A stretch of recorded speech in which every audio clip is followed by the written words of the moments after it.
Hello বন্ধুরা, আশা করি তোমরা সবাই ভালোই আছো। আর আজকে আমি রান্না করছি লাউ ডাল।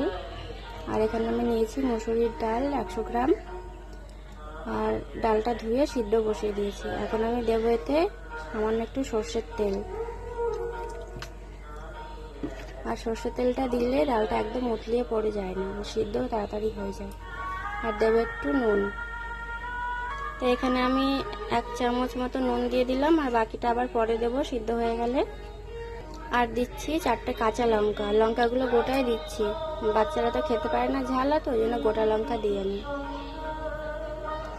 বড়রা তো ডোলে খেতে পারে লঙ্কাটা, আর ওদেরও খাওয়া হয় আর আমাদেরও ঝালটা খাওয়া হয়। তো ডালটা সিদ্ধ হতে থাক, ততক্ষণ আমি এই যেখানে লাউ নিয়েছি, লাউটা কাটবো। আর কলমি শাক আছে, শাকটা ভাজবো আজকে, ওই জন্য এগুলো কেটে কুটে রেডি করি। ততক্ষণ ডালটা সিদ্ধ হতে থাক। আর এই যে এদিকে ভাতও বসিয়ে দিয়েছি, তো ভাতটা ডালটা একসাথে হতে থাক, ততক্ষণ আমি সবজিগুলো কেটে নিই। এখন আমি বসেছি লাউটা কাটতে। তো ছেলেকে স্কুলে দিয়ে আস্তে আস্তে অনেকটাই বেলা হয়ে যায়, এই জন্য রান্না বান্নাটা একটু দেরি হয়ে যায় করতে। আর আমার ফোনে একদমই ঘরে নেট চলে না। আজকে ভিডিও আপলোড করলে সেটা কালকে আপলোড হয়।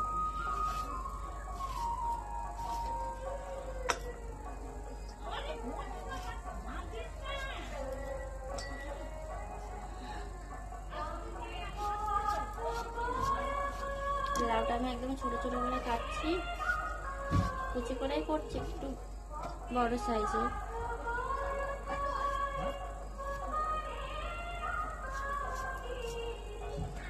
এই যে এরকম সাইজের করে কেটেছি। আর করবো লাউয়ের খোসাগুলো কুচি করে পেঁয়াজ দিয়ে ভাজা। এটা কিন্তু খেতে ভীষণই ভালো লাগে। অনেকেই খায় না, অনেকে খায়।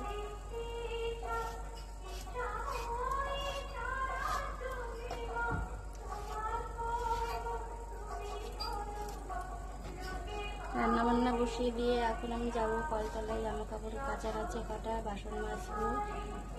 সকালে সব কাজ করে উঠতে পারিনি, এখন রান্নাও করবো, এদিকে কাজগুলো গুছিয়ে নেব।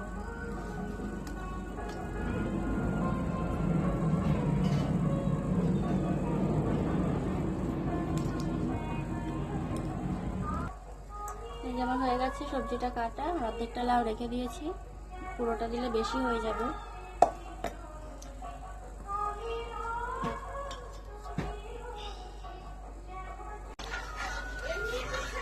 ডালটা সিদ্ধ হয়ে গেছে, এবারে লাউগুলো দিয়ে দেবো।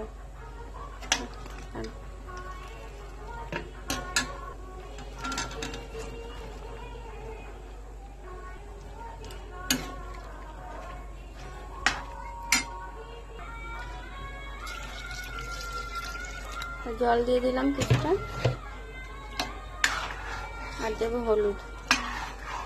ডালটা পুরোপুরি গলেনি, আর লাউয়ের সাথে বাকিটা গলে যাবে।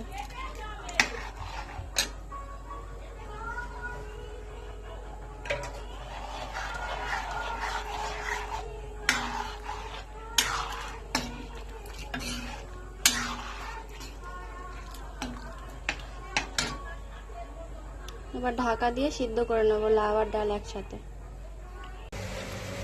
ডাল আর লাউ সিদ্ধ হয়ে গেছে, ঘেটে জল দিয়েছি।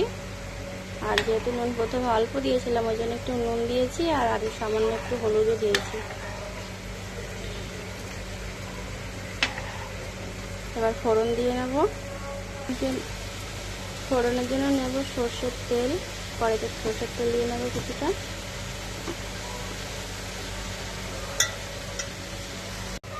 তেল গরম হয়ে গেছে, এবার দেবো তেলে একটা তেজপাতা, একটা শুকনো লঙ্কা আর গোটা জিরে।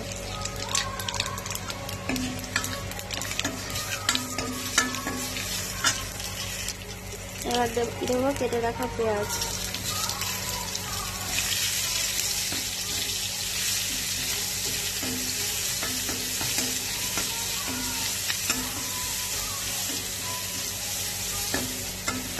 পেঁয়াজটা লাল লাল হয়ে গেলে ডালটা ঢেলে দেবো। পেঁয়াজটা ভাজা হয়ে গেছে, এবার দিয়ে দেবো ডাল। ডালটা ঢেলে দিলাম, এবার কিছুক্ষণ জাল করে নামিয়ে নেব। আর দেবে একটু সামান্য চিনি।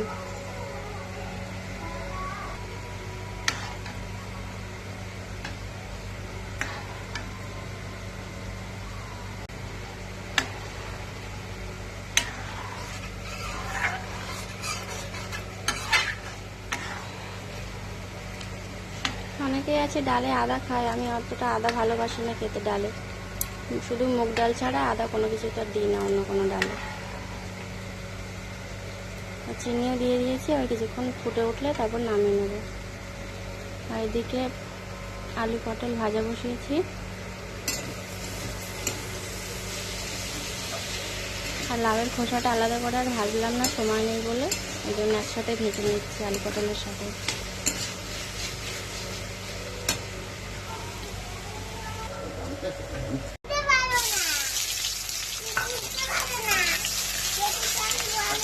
আর সত্যি কলমি শাক ভাজা, তার জন্য পেঁয়াজ আর রসুন কেটে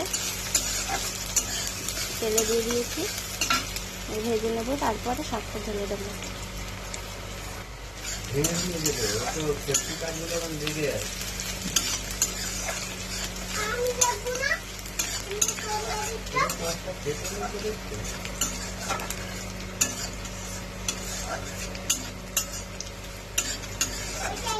পেঁয়াজটা ভাজা হয়ে গেছে, আর শাকটা দিয়ে দেবো। আর তেলে কাঁচা লঙ্কাটা দিয়ে না দিলে ঝাঁজ ওঠে ঠিক, ওই জন্য শাকের সাথে দেবো।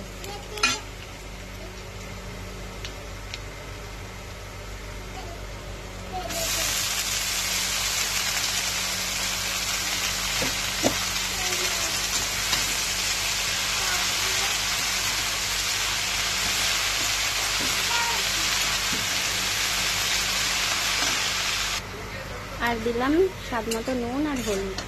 অনেকেই শাকে হলুদ খায় না, আমি খাই। আর শাকে হলুদ ছাড়া ভালোও লাগে না খেতে, হলুদের একটা টেস্ট আছে, দিলে ভালো লাগে।